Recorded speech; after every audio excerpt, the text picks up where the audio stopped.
en la política todo el tiempo, pero es algo que no vino ahora, no es algo que está sonando ahora, es algo que está hace tiempo conviviendo con nosotros. Y esto tiene que ver con algo que sí está en la Biblia. Y quiero que abramos juntos en el libro de Jeremías, en el capítulo 9, el versículo 4 y 6. Por favor, si me acompañan, Jeremías 9, 4 y 6. Abróchense en los cinturones para leer esta palabra. Abran su corazón, sean receptivos a la voz del Señor, no la mía, la voz del Señor. Dice: guárdese cada uno de su compañero y en ningún hermano tenga confianza, porque todo hermano engaña con falacia y todo compañero anda calumniando, y cada uno engaña a su compañero y ninguno habla verdad. Acostumbraron su lengua a hablar mentira, se ocupan de actuar perversamente. Su morada está en medio del engaño, por muy engañadores no quisieron conocerme, dice Jehová. Ojo, ya viste que, viste cuando, ¿qué pasó? Me estás diciendo guárdense, compañero, y ya nos empezamos a mirar, ¿viste? ¿Dónde está los casados, los amigos? Guarda, dice guárdese, pero viste que en el segundo renglón dice, en el versículo 4 dice: en ningún hermano tenga confianza, porque todo hermano engaña con falacia. Ojo, dice todo hermano, no dice algunos, no dice pocos, no dice la minoría, dice todos. Y eso es todos, quizás nos incluye a todos nosotros. Vamos a lo largo y el correr del mensaje, vamos a descubrirlo, pero con mucho amor, por favor, porque primero vamos a ver qué es lo que significa la palabra falacia. La palabra falacia es nada más y nada menos que una media verdad. Una media verdad. Es un razonamiento que parece válido y verdadero, pero no lo es. Una mentira que es una declaración falsa. Esa es la mentira. Una declaración falsa que se realiza sabiendo que es falsa, con la intención de hacerla pasar por verdadera. Esa es la mentira. Pero la falacia es una media verdad. Es algo que sí es válido, pero no lo es. Es algo que puede ser que te convenza, puede ser que te haga sentido, pero no lo es. Entonces vamos a mirarnos a nosotros. Vamos a mirar dentro de la iglesia, del ámbito de fe. Y hay varios ejemplos que yo anoté acá, y si alguno tiene alguno, levante la mano y también lo puede mencionar.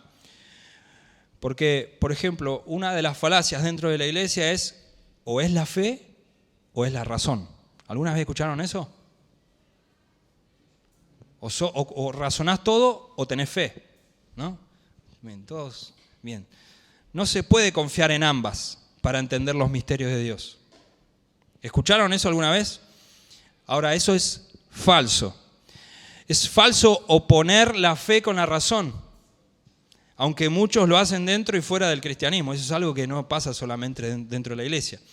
Se puede y se debe tener fe y razón. De hecho, la fe se nutre de la razón. No son mutuamente excluyentes. No sé si se entiende. Fíjense lo que dice el Salmo 119, versículo 2. Dice: dichosos los que obedecen sus mandatos y de todo corazón los buscan. Dichosos, o sea, felices, los que obedecen sus mandatos. ¿Cómo obedezco un mandato? Con razón. Actuando por medio de la razón. Pero dice: de todo corazón lo buscan. Actúan en conjunto. No es ni una ni la otra. Bien, eso es algo que, fíjense lo que dice Efesios 3, versículo 17. Dice: por esta razón me arrodillo delante del Padre. Este es el apóstol Pablo. Dice el 15, de quien recibe nombre toda familia en el cielo y en la tierra. Le pido que por medio del Espíritu y con el poder que procede de sus gloriosas riquezas, los fortalezca a ustedes en lo íntimo de su ser, para que por fe, Cristo habite en sus corazones. Y pido que arraigados y cimentados en amor. Arraigados y cimentados en amor, ¿qué significa? Puedan comprender, ¿cómo comprendemos? Por medio de la razón, junto con todos los creyentes, cuán ancho y largo, alto y profundo es el amor de Cristo. En fin, que conozcan ese amor que sobrepasa nuestro conocimiento para que sean llenos de la plenitud de Dios. Esa plenitud tiene que ver con comprender y por medio de la fe, que habita en nuestros corazones. Ahora ese comprender tiene que ver junto con todos los creyentes, entre todos. Eso tiene que ver con el razonamiento. Razonamos ese amor, pero lo hacemos arraigados y cimentados en amor. Ese amor tiene que ver con una decisión. Que vos primero razonás, decidís y actuás en amor para con tu hermano, para servirle. Pero eso lo hacemos por medio de la fe en Cristo, que habita en nuestros corazones. No sé si hasta ahí se resolvió el tema de la fe o la razón. Pero fíjense el ejemplo 3. ¿Se resolvió? ¿Algunos creían o siguen creyendo en qué es la fe o la razón? Después me pueden comentar. El ejemplo 3, fíjense lo que dice. O Cristo, porque esto es la falacia de lo uno o lo otro. Es o Cristo o el caos. ¿La escucharon a esa? Ese es bastante famoso hoy. Pero es obviamente algo falaz. Pero esto es mejor representado en, por ejemplo, no poder servir a Dios y a las riquezas. Así que teológicamente o es Cristo o no es Cristo. No es o Cristo o el caos. Porque el caos no está garantizado. Puede ser que haya caos, pero estamos en Cristo. Y en Cristo nosotros, ¿qué? Dice el Salmo 27, Él es nuestra luz y nuestra salvación. No tenemos que tener miedo. Él es nuestra luz y nuestra salvación. Entonces, no es o Cristo o el caos. Es Cristo o no es Cristo. Porque en Cristo nosotros pasamos por tormentas, pasamos por dificultades, pero dice, en el mundo, ¿qué dice Juan 16? Estas cosas os he hablado para que en mí tengáis paz. En el mundo tendréis aflicción, pero confiad, yo he vencido el mundo. Puede venir el caos, pero tenemos que confiar, porque Él venció el mundo. Y hay una cuestión que es bastante complicada, y yo empecé a hacer una visión retrospectiva de mí mismo, porque bastantes decepciones pasamos a lo largo de la vida, decepciones que pueden provocar frustraciones, procesos, y eso a veces viene y se levanta en contra de nosotros. Ahora, ¿qué es la decepción?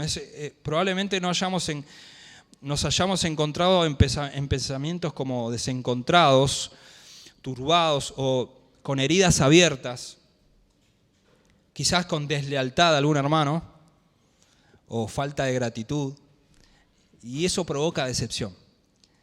Eso estamos hablando dentro de la iglesia, tu hermano.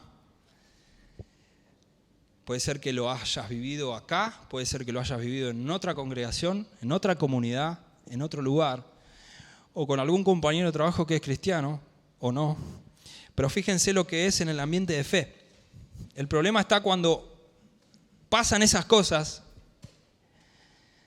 que no están garantizadas que no pasen, van a pasar, porque estamos todos en un proceso de perfeccionamiento.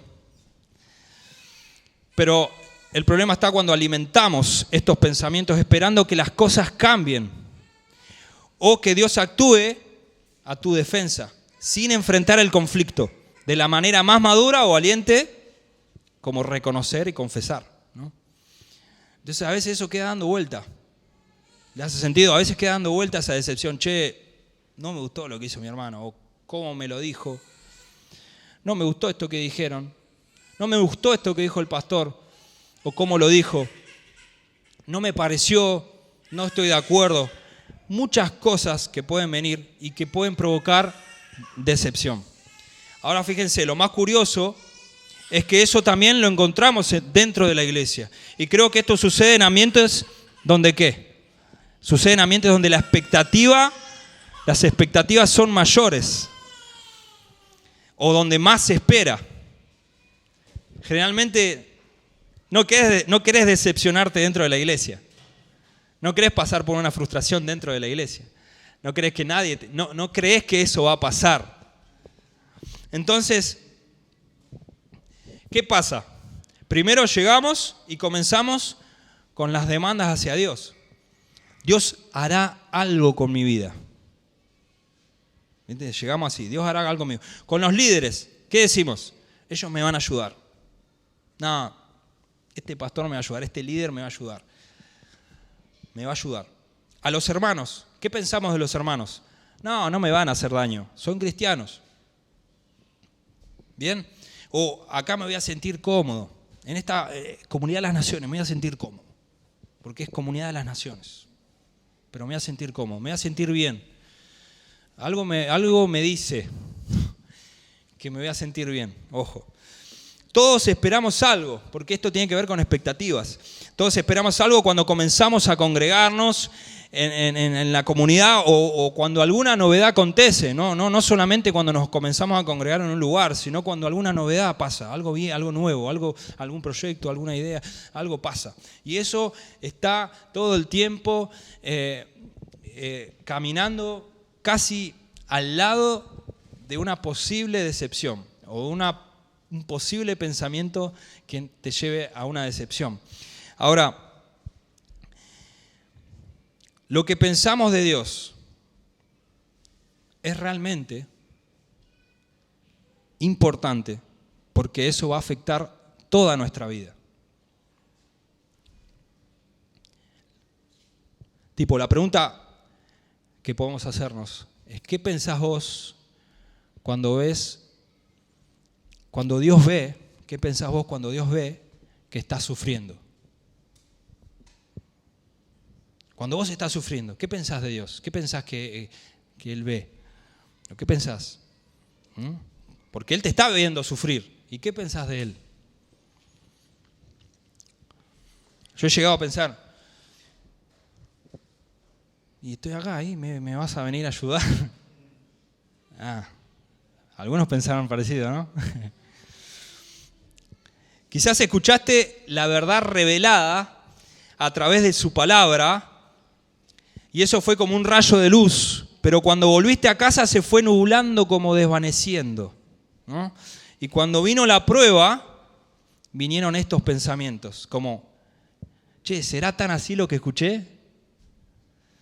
O no merezco lo que me pasa, o no merezco lo que está pasando, o esto no va a cambiar nunca. Frases como que vienen directo a la mente. Y después vamos a pedir consejo a un hermano y tu hermano o hermana solo alimenta lo que vos crees, porque también está decepcionado como vos. O porque no entendió lo que vamos a hablar más adelante. Porque las falacias como lo mejor está por venir no existe. Lo mejor está por venir no existe. ¿Alguna vez lo escucharon? ¿Lo mejor está por venir? Lo mejor ya vino, hermanos. Se llama Jesús. Cuando te está pasando algo y alguien te viene a decir lo mejor está por venir, como de manera coach, tipo los tipos esos que están en TED, ¿vieron TED en YouTube? Esos coach motivación, están todo el tiempo y salís de ahí queriendo cambiar el mundo y después se te pasa, no sé por qué. Parece eso, no es lo mejor está por venir. Él ya vino y es Jesús y está en tu corazón y vos sos morada de Él. Entonces, la segunda es, esta es chistosa porque una vez la escuché, en mi niñez la conviví bastante con esto, porque por ejemplo, si estás resfriado, no le digas a nadie que está resfriado. No le digas a nadie que está enfermo, porque con eso le das autoridad al diablo. ¿Viste? No diga, porque el diablo va a escuchar y se va a sentir como poderoso. Entonces nadie dice nada que está enfermo, nadie comparte la necesidad y nadie ora uno por el otro, nadie pide ayuda, nadie sobrelleva las cargas los unos con los otros como el Señor nos manda. ¿Vieron? Entonces eso es totalmente antibíblico, porque orar por los unos por los otros y sobrellevar las cargas es lo que la palabra nos enseña. Ahora la tercera. ¿Alguna vez alguien te dijo, Dios te acepta como sos? Dios te acepta como sos. No te preocupes. Eso está bastante errado, pero Dios te acepta como vos sos. Eso tiene que ver con alguien que o quiere evitar sentarse a hablar con vos o enseñarte la palabra, o ese hermano no entendió. ¿Por qué? Porque la palabra dice que de modo que si alguno está en Cristo, nueva criatura es. Las cosas viejas ya pasaron, y aquí todas son hechas nuevas. Eso lo dice 2 Corintios. O sea, no existe Dios te acepta como sos. Porque Dios no acepta a un pecador. No acepta el pecado, pero sí acepta a Cristo. Entonces, si estás en Cristo, nueva criatura sos. Si alguno está en Cristo, tenemos que estar en Cristo para ser nueva criatura, para ser transformados. Y si no estamos en Cristo, el Señor no acepta el pecado, no tolera el pecado. Y Él no es alguien que va a consentir a alguien porque se la está mandando, pero viene a la iglesia, pero se congrega los domingos. O alguien que está pecando, practicando el pecado y sirve o asiste o cualquier cosa que esté ligada a una actividad de la iglesia. Hay que estar en Cristo, porque de esa manera el Señor somos aceptos. De esa manera nos adoptó. ¿Por qué? Por medio de la cruz, por medio del sacrificio del Señor. Y Él nos hizo libres de toda atadura, de todo pecado. Fuimos perdonados, pero tenemos que estar en Cristo. Y estar en Cristo significa estar en la luz. Estar todo el tiempo vulnerables, sensibles, quebrantados en nuestro corazón, para que Él se manifieste a través de nosotros y en nosotros, por medio de su palabra, por medio de la oración, por medio de todas las disciplinas espirituales, para que nosotros entendamos el reino, el evangelio, y podamos vivir como cantábamos esa canción, siguiendo los pasos de Cristo. Entonces, somos aceptos por medio de Cristo. Ahora, hay una que yo usé bastante, que es la sangre de Cristo te cubre. Escuché mucho, en portugués dicen, ¿no? A sangue. Y hay algunos que hacen así, ¿no? A sangue do cordero. O la sangre, como si fuera, antes me pasaba que alguien decía, no, la sangre de Cristo te cubre. Es como tipo un amuleto pareciera, ¿viste? Como si fuera un amuleto. Entonces, no existe un pasaje bíblico que avale la invocación de la sangre de Cristo a modo de protección. No existe. Buscar la sangre de Cristo en la Biblia no aparece a modo de protección. La sangre de Cristo es ¿para qué? Para limpiarnos de todo pecado.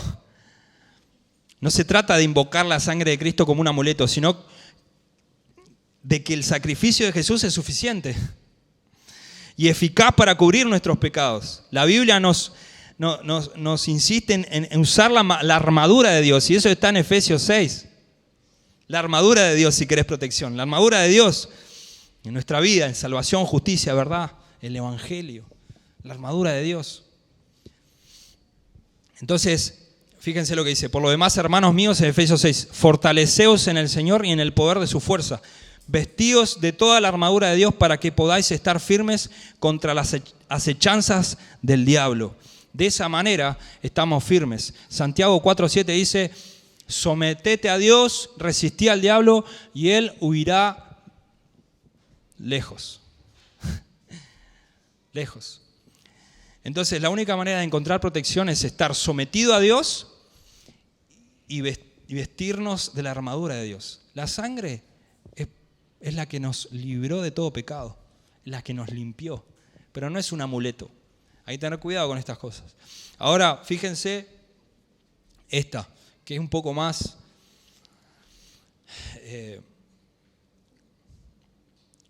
cerca, está un poco más cercana a nosotros. Si no hago algo,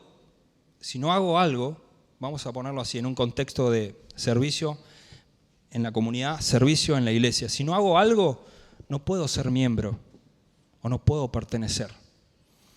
Quizás nadie dijo eso, pero sí es un sentimiento, sí es un pensamiento que subió al corazón. Ahora, Esto tiene que ver con el peligro de exaltar la actividad por encima de la santidad. ¿Por qué?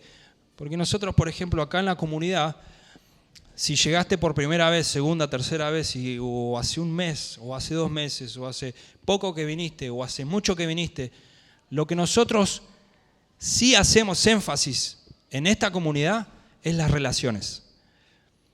Queremos conocerte. Si sabemos que sos bueno haciendo algo, que tenés creatividad, que tenés gracia, que tenés talento, bueno, gloria a Dios, pero queremos conocerte. ¿Conocerte por qué? Porque no vamos a poner a alguien en una responsabilidad que pueda matar a esa persona. Que pueda quizás hacerla, en vez de servir, hacer algo de manera automática que les traiga decepción, decepción, decepción, por no tener el carácter de vivir el Evangelio, yendo a la luz todo el tiempo, confesando pecados, confesando pensamientos. Me pasó esto con este hermano, me pasó lo otro. Para que alguien pueda servir, necesitamos estar en esa posición. Pueden ser muchos años que estás sirviendo y pueden ser que muchos años estás conviviendo con un hermano que te decepcionó hace muchos años y nunca se lo dijiste y nunca hablaron del tema y están sirviendo juntos. Y eso es un peligro, porque nosotros ministramos de lo que somos y no de lo que hacemos. Impartimos de lo que somos, no de lo que hacemos. Entonces, por eso nosotros en esta comunidad creemos en las relaciones. Creemos que primero tenemos que conocerte, discipulado, caminar en discipulado, poder tener comunión, andar en la luz, para después poder resolver juntos en qué área te gustaría servir. ¿O crees que el Señor te está llamando, desafiando para servir? Amén. Eso es lo más saludable, porque si nosotros exaltamos la actividad, es un riesgo en las iglesias. Hacen más énfasis en la actividad ministerial que en la intimidad con Dios. Han reemplazado la enseñanza de disciplinas espirituales por acciones sociales y su presencia en esferas sociales relevantes. O sea, podríamos hacer muchas cosas, todos los que estamos acá, muchas cosas, mucho más de lo que la comunidad hace, mucha actividad, pero no se trata de hacer si nadie sabe cómo está, si nadie sabe cómo se siente el hermano que tenemos al lado. De nada sirve servir a la iglesia y no conocer a la iglesia, porque la iglesia somos todos nosotros. No es una estructura, no es un sistema, no son paredes, son personas. Entonces, todo lo tenemos que hacer por amor a Cristo. Todo por amor a Cristo. Entonces, por amor a Cristo, yo soy discípulo. Jesús era un gran maestro porque era un gran discípulo. Es la única manera que nosotros podemos vivir el Evangelio. Amén. Entonces, nosotros apreciamos la santidad de Dios, o sea, entendemos por la santidad de Dios y en respuesta es caminar en la misma santidad y eso va a tener un resultado, la intimidad con Dios y no nuestra actividad para Dios. No importa cuánto hagas para Dios, eso no puede reemplazar lo que Dios puede hacer en tu vida cuando pasás tiempo con Él, cuando pasás tiempo en comunión con los hermanos. Es la cabeza y el cuerpo, están unidas, no están separadas. Ahora, fíjense qué curioso, porque hay muchas personas salvas, pero con vidas decepcionadas. Pero nosotros tenemos que ser sembradores de esperanza. No sembradores de duda ni de decepción, sino de esperanza. Ser la solución y no el problema. ¿Alguna vez la escucharon esa? Seamos la solución y no el problema. 1 Corintios 3 dice, en efecto, nosotros somos colaboradores al servicio de Dios.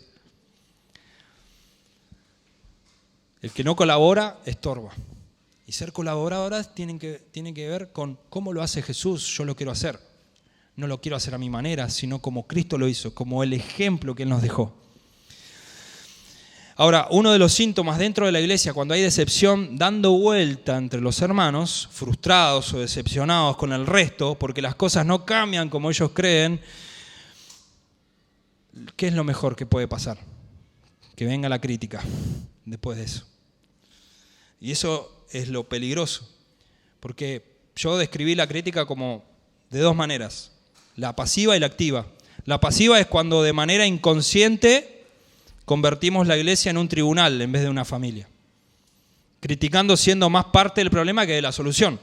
Nosotros como jurado y la iglesia expuesta a ser juzgada. Es como salgo dentro del cuerpo y digo, no, la iglesia tendría que ser así, tendría que hacer estas cosas, no, se tendrían que manejar de esta manera, no, tendrían que cambiar esto, cambiar lo otro, y nos ponemos en un tribunal. Y es difícil decir todas esas cosas mirando al espejo, porque si lo hacemos mirando al espejo, entonces nos estamos hablando a nosotros mismos, porque vos mismo sos la iglesia. Entonces, si estás hablando mal de la iglesia, estás hablando mal de vos mismo. Y eso es peligroso, porque puede venir de manera inconsciente. Ahora, la activa, la crítica activa, es cuando lo hacemos por práctica. Ya es por deporte, ¿no? Queriendo realmente herir. Creando en tu hermano heridas o desánimo para saciar tu intelecto o tu egoísmo. Eso es fuerte, porque muchas veces eso es más fuerte, es el viejo hombre y quiere salir. Philip Yancey, un famoso escritor, dijo una frase como esta: estamos en un mundo donde todos se comen unos a otros y no se perdonan unos a otros. Escuché a Carlos Mraida que dijo, tenemos que estar dispuestos a estar expuestos. Tenemos que estar dispuestos a estar expuestos. Presten atención, fíjese lo que dice acá. Las decepciones pequeñas se van acumulando con el tiempo si no las llevamos a la luz de la palabra y la confesión por medio de la comunión en Cristo. Puede ser que eso se vaya acumulando, puede ser que ello vaya quedando dando vueltas en el corazón y al final no lo resolvemos con mi hermano, no lo resuelvo con el pastor y eso queda dando vueltas. Y es bueno darse a conocer, es bueno la apertura del corazón. Eso nos trae libertad, hermanos, nos trae libertad. Fíjense que las tinieblas se dedicaron con el tiempo a desvalorizar la palabra verdad. Hoy en día la palabra verdad no tiene el peso que tendría que tener. Agarran una verdad y la distorsionan. Eso es lo que yo estaba hablando sobre falacia, ¿no? Y eso sucede dentro de la iglesia también. Por eso yo les mencioné cosas dentro de la iglesia que a veces repetimos porque alguien las dijo, y si alguien las dijo, bueno, entonces es un hombre de Dios, yo lo tengo que repetir, y de pronto no era. No fuimos a la palabra. No tiene nada que ver con la persona que lo dijo, sino con vos, que no fuiste a la luz de la palabra para poder escudriñar, para poder ver. No, si tenés dudas, no te sentaste con el pastor, con un líder, con el discipulador, con un hermano para poder discutir esto en amor y con madurez. Entonces, esto es bastante conocido porque esto empezó en el jardín del Edén. Y hoy hablábamos un poquito de eso. Cantábamos la canción Ya no me quedaré callado, ¿no? Porque tu presencia es mi jardín y lo voy a cuidar. Y esto sucedió con Adán y con Eva. Después de haber pecado, después de haberle creído a la serpiente, ¿qué les dijo la serpiente? No van a morir. Eva le dijo, no podemos comer de ese fruto porque nos dijo el Señor que si comías de ese fruto vamos a morir. Ciertamente morirás. Ahora la serpiente le dijo, dice que la palabra que era el animal más astuto que había en el jardín, obviamente representa al enemigo, al diablo. Y dijo, no vas a morir. En realidad, lo que Dios no te quiso decir es que vas a ser como Él. Que vas a ser como Él y vas a poder saber lo que está bien y lo que está mal. Pero no le dijo toda la verdad, porque en realidad sí iba a morir. Sí iba a morir algo. Sí iba a morir lo más importante. Entonces esa falacia del diablo fue una media verdad, porque le dijo algo que sí, iban a discernir el bien y el mal. Sí, iban a poder comer, sí, era posible comer, pero estaba mal. Entonces dijo algo que era lógico, pero estaba mal. Ahora, ¿cómo creen que se sintió Dios cuando el hombre pecó? ¿Cómo creen? Adán y Eva vivían en el huerto que era un paraíso. Escuchaban la voz de Dios que era audible, como quien habla con un amigo. Pero la peor tragedia, que es lo que mencionamos hoy, fue dejar de escuchar a Dios y empezar a escuchar otras voces. Escuchar otras voces. Inclusive la voz de la conciencia, inclusive nuestra propia voz. Debemos apagar las voces. Tenemos que apagar las voces que nos traen confusión en el alma.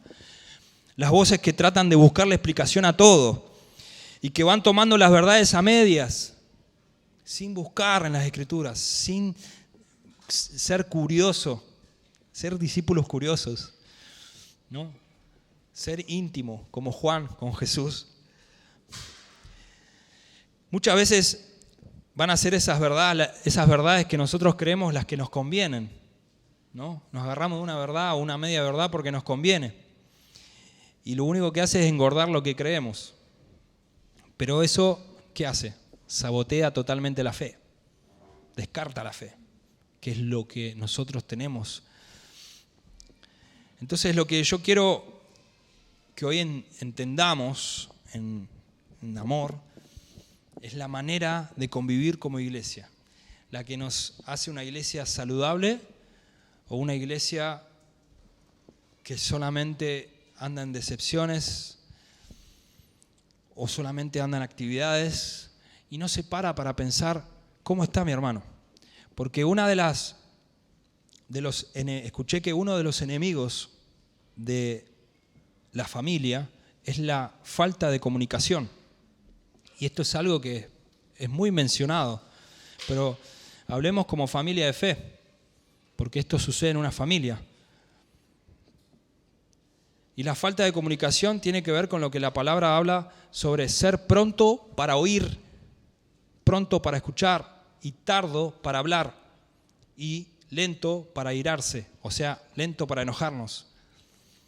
Entonces, el principio de la buena comunicación no tiene que ver con hablar y hablar todo lo que nos parezca o lo que creemos que el otro tiene que saber de mí. Tener buena comunicación tiene que ver con aprender a escuchar, porque tenemos que ser prontos para oír y tardos, lentos para hablar. Primero escuchar, para saber meternos en el mundo de la otra persona, saber cómo piensa, cómo está, cómo puedo mirar por el otro. Es la manera en la que nosotros podemos conocernos. Y la actitud con la que escuchamos. Porque muchas veces, sí, y la persona dice, sí, te está hablando y sí, ya sé, sí. O por eso te digo, ¿viste? Por eso seamos lentos para hablar y prontos para oír, rápidos, escuchar, con la actitud que escuchamos. Es lo más importante para nosotros tener una buena comunicación. La manera en que nosotros escuchamos, vamos a saber bien qué vamos a decir. Porque puede ser que creemos que tenemos buena comunicación, pero simplemente interrumpimos al otro. Pero no, tenemos que aprender a escuchar para ser certeros con lo que hablamos, ser certeros, eficientes y poder dar una palabra sabia y no algo que siembre decepción, que siembre duda, que siembre confusión, como estas falacias que quizás escuchamos en algún momento, como la sangre de Cristo te cubre, hermano, tranquilo, dormí en paz. Y te imaginás un balde de sangre arriba tuyo, ¿no? Los que son más literales, ¿viste? Entonces no es así. Vamos a la palabra y descubramos la palabra revelada y vivamos esa palabra. Y si hay algo que nos trae duda, no critiquemos lo que vemos mal, sino vayamos a la solución, vayamos a la fuente y hablemos, saquemos a la luz, abramos el corazón, porque de esa manera crecemos como una iglesia saludable. De esa manera maduramos como la iglesia que Dios espera, sin mancha y sin arruga.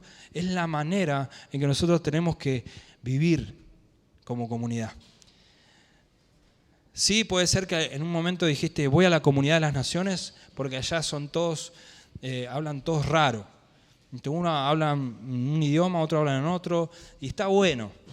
Pero de pronto quizás alguien de entre nosotros te decepcionó, yo te decepcioné, dije algo que te sembró duda, dije algo que te trajo un sentimiento, un mal pensamiento, dije algo que no te gustó, pero muy pocas veces vi a alguien que se acercó y me dijo, che, no estoy de acuerdo con lo que dijiste, che, no me pareció esto que dijiste. Y eso me pareció tan bueno porque eso me ayuda a mí. No es porque yo tenga un argumento o un contraargumento para que la persona se crea lo que le quería decir, sino para que juntos vayamos a la palabra y podamos discernir juntos, para que podamos tener revelación juntos de la persona de Cristo. De eso se trata la iglesia. De eso se trata los unos por los otros. De eso se trata orar los unos por los otros, entender, conocer las necesidades. De eso se trata. El jueves anterior, la reunión de oración, oramos por algunas peticiones y específicamente oramos por la vida de mi hermana. Después el domingo siguiente oramos también en el culto, no sé si todos recuerdan. Y yo les conté que ella estaba pasando por una pancreatitis, una enfermedad en el páncreas y en el duodeno y una obstrucción en el duodeno por un cálculo, varios cálculos en la vesícula. Era bastante grave lo que le estaba pasando. Ella estaba internada, pero lo que más le dolía era que se separó de su hija de 1 año y por varios días. Prácticamente mi hermana está todo el día con mi sobrina porque mi cuñado trabaja todo el día casi. Entonces fíjense la separación, tanto de mi sobrina, la nena, como la mamá. Y es lo que más me decía que le dolía. No tanto el cuerpo, la salud, ni las vías, ni el suero, ni nada, era eso. Entonces nosotros oramos para que el Señor pueda traer orden, por medio de su luz, para que pueda disipar todo cálculo, que se haga como polvo, que haga lo que tenga que hacer para que Él sea glorificado en la vida de mi hermana y en su familia, porque eso aumenta la fe, eso les trae libertad, Y empezamos a orar, oramos específicamente por mi sobrina. Y ella, después de que oramos, me empezó a decir que empezó a sentirse mejor. Empezaba a sentir que ya no estaba amarilla. Empezaba a sentir que ya no le dolía tanto como tenía que doler. Empezaron a hacerles estudios, el primer estudio salió todo mal y ella me llamó llorando. Pero después de haber orado, ella me dijo que le hicieron nuevos estudios y empezaron a salir bien. Los cálculos grandes, las piedras grandes que tenían en su vesícula son microscópicas. Casi no se ven. Solamente el Señor lo hace. Ya no hay obstrucción en el duodeno. Ya no tienen que hacer nada en el páncreas, porque eso es solamente un tratamiento que casi puede sacar turno de acá a meses, porque ya está bien. Le hicieron una ecografía, le hicieron una resonancia, está bien. Le dieron el alta. Y ahora está con su hija. En medio de todo ese proceso, yo pasé por muchos estados de sentimientos, porque al mismo tiempo estaban mis papás viajando y se encontraron con unos 3-6 metros de nieve en la frontera y no podían pasar para Chile. Entonces tuvieron que bajar como 500 kilómetros para ir a otra frontera y seguía habiendo nieve. Y tuvieron que esperar días y un gasto tremendo de dinero para poder pasar y poder estar con su hija y con su nieta. Al estar lejos y en distancia y mi hermana no tener a nadie más, ellos se sentían como que querían estar. Y fue un proceso porque el Señor hizo todo a su tiempo, todo a su manera y el Señor se glorificó. Entonces yo mientras ella me hablaba, yo intentaba hablarle como hermano, pero también como hermano en la fe. Y le decía, el Señor dijo que Él guarda en completa paz a aquellos cuyos pensamientos perseveran en Él. Perseveran, están concentrados, están enfocados en Él. Entonces no desvíes, confía confía, y era todo lo que decía. Y el Señor hizo el milagro, no solamente en su salud, sino que ahora ella cambió su relación con el Señor. Ahora ella dio un paso de fe. Ahora ella quedó con una chispa en el corazón y comenzó a arder algo en su corazón por lo que el Señor ya tenía preparado de antemano. A veces el Señor nos lleva a situaciones, procesos, pero lo que quiero decir es que nada de esto hubiera pasado, no hubieras orado por mi hermana, no hubieras sabido lo que le pasa si yo no hubiese hablado. Si yo no hubiese llegado ese día a decir, necesito que oremos por esto. Porque yo me sentía con impotencia de no poder estar allá, de no poder ayudar. Y la única manera es orando, y a veces creemos que orar es la última instancia en la que podemos ayudar a alguien. Bueno, no puedo hacer nada más y bueno, voy a orar. No. Es lo primero que tenemos que hacer. Y el Señor actúa. Así que toda necesidad que tengas, toda duda que tengas, todo pensamiento que crees que está trayendo decepción, que está trayendo frustración a tu vida, no lo alimentes. No trates de escapar en otros lugares, sino refúgiate en el Señor. Él es tu luz y tu salvación. No tenés que tener miedo. Tu luz y tu salvación. Acércate a la luz. Confesá ese pensamiento. Abrí tu corazón y el Señor va a traer libertad. El Señor va a traer una respuesta. El Señor va a traer una verdad a tu vida que va a transformarte y que va a transformar tu familia y que va a transformar generaciones y que te va a hacer más parecido con Cristo. Porque de esa manera tenemos que dar pasos de fe. Amén. Y eso es lo que el Señor puso en mi corazón, porque creo que nos está llevando un tiempo donde el Señor nos está impulsando a un nuevo estado de madurez como iglesia. Y eso es lo más importante y lo más preciado que tenemos y lo que tenemos que cuidar, las relaciones. Amén. El Espíritu Santo es el que vino para enseñarnos todas las cosas. Así que pedí la ayuda de Él también. Pedile que te enseñe. Pero no te quedes solo. No te aísles, sino acércate. Acércate al cuerpo, acércate a la iglesia y todo se va a resolver. Por muchos años fui la persona que se guardó cosas en el corazón. Fui una persona que no hablaba porque daba las cosas por entendidas o solamente quería que el otro se dé cuenta solo. Entonces, eso con el tiempo me fue creando muchas frustraciones y decepciones con personas que el día de hoy me gustaría encontrarme para darle un abrazo y pedirle perdón por no haber hablado. Porque quizás por aquello que yo le tenía para decirle,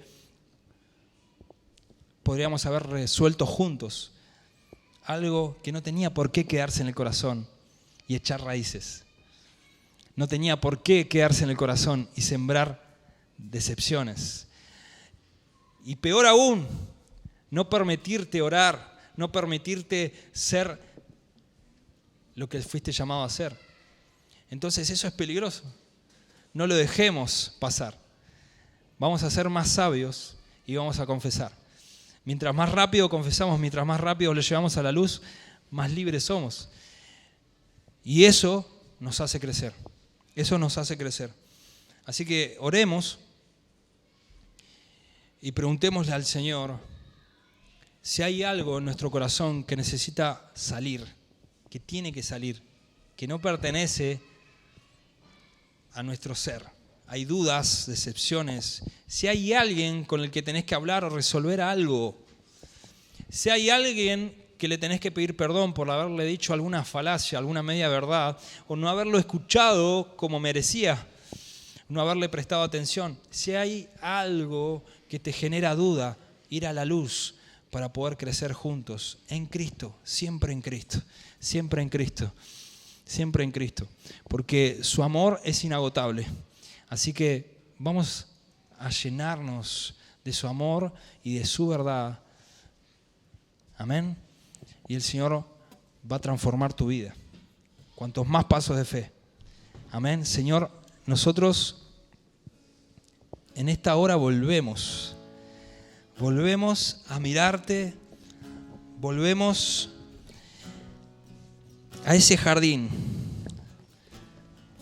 ahí donde todo comenzó, ahí cuando te escuchábamos, cuando podíamos sentir y poder apreciar, disfrutar del susurro de tu voz en nuestro interior, de la dirección de tu voz en nuestros oídos, en nuestro corazón. Quizás por cosas, por decepciones, por situaciones dejamos de escucharte, por no hablar, por escondernos de tu presencia, quizás en decepciones, en crítica, en frustraciones. Padre, queremos salir de ahí para volver a ese primer amor. Queremos salir de ahí para hacer lo que fuimos llamados a hacer. Queremos ser iglesia, ser familia. Enséñanos, Espíritu Santo, a ser familia. Enséñanos, Señor, a vivir en familia. Enséñanos, Padre, porque queremos mirar por el otro como vos ves. A mi hermano quiero mirarlo como vos lo ves. A mi esposa, a mi esposo como vos lo ves. Quiero mirar a los demás como vos lo ves. ¿Qué pensás de mi hermano? ¿Qué crees de mi hermano? Padre, utiliza mi boca para traer bendición y no maldición. Utiliza mi boca, Señor, para traer claridad, traer luz, para traer libertad, Señor, a través de tu palabra, de tu verdad, Señor. Señor, volvemos a ese lugar de intimidad donde entendemos, donde nuestro corazón es alineado, donde te conocemos más y poder impartir tu palabra de acuerdo a lo que somos, como consecuencia de lo que somos. Gracias, Señor. Gracias, Señor. Ponete de pie por un segundo, por favor. Solo unos segundos, unos minutos. Y vamos a aprovechar el ambiente para poder orar y buscar a esa persona. Si necesitas buscar a alguien, darle un abrazo, darle una palabra, resolver algo, hacelo. Porque para esto es este ambiente. Para esto es este momento. Para esto venimos, para servir al otro. No venimos a recibir nada. Ahora no queremos recibir nada, sino simplemente dar. No voy a esperar que mi hermano venga y me pida perdón. No voy a esperar que venga y me diga lo que me tenga que decir. No. Da el paso vos primero. Da el paso de fe y el Señor va a actuar en tu vida. El Señor va a actuar en tu vida. Por fe y por obediencia. Por fe y por obediencia vas a recibir la bendición. Señor, te amamos, Señor. Te amamos, Señor.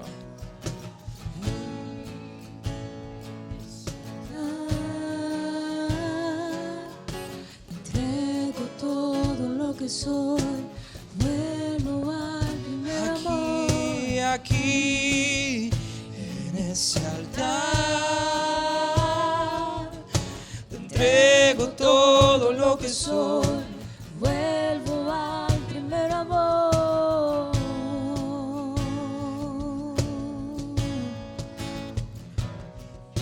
Volvemos a escucharte, Señor. Volvemos a escucharte.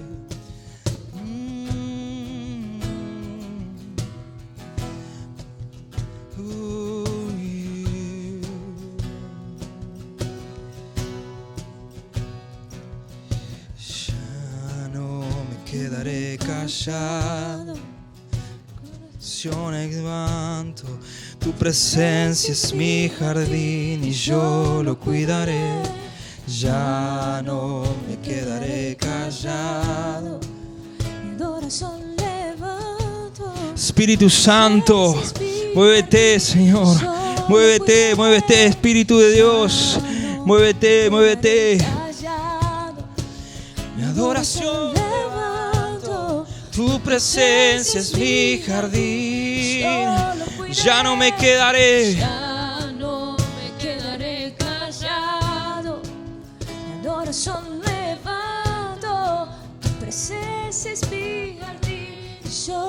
cuidaré.